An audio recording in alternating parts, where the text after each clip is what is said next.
This is what Henry did wrong. I want to share a powerful true story of a UK director so you can avoid repeating the painful mistakes. Let's call this director Henry, okay? Henry had a events business.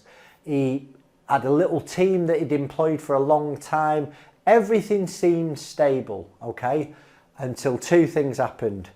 COVID and the cost of living crisis. And due to these market conditions, he started to lose contracts. Things didn't happen when they was meant to happen. People were backing out of jobs. His costs were high. Revenues were falling. Suddenly the cash flow dried up. This is what Henry did wrong. Obviously, he's robbing Peter to pay Paul. He's got staff's wages. He took some pretty onerous loans that he personally guaranteed in 2021. And he started missing VAT and PAYE payments, okay? HMRC letters piled up. He did not want to look at them. And instead of seeking advice immediately, he had that thought that things will improve. But months later, a winding up petition arrived from HMRC. And even then he didn't deal with it.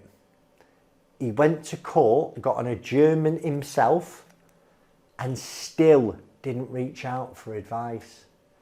And he rang us a couple of days before the court date.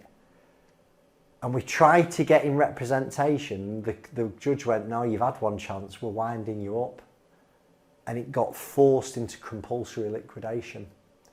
And then instead of him finding a liquidator and doing this voluntarily, he was forced into liquidation and the official receiver was appointed. And the official receiver basically dug in to what had gone on. And the two big problems that Henry faced were his overdrawn loan account was now at £100,000. And the problem was he had a family home with quite a lot of equity in. And he's actually, his wife have had to remortgage the family home to pay back a really high settlement on his director's loan account. The stress was immense. It strained him, it strained his family relationships, and it severely impacted his mental health. Now, I've touched base with Henry from time to time just to see how he is, and he just wished he'd have acted sooner.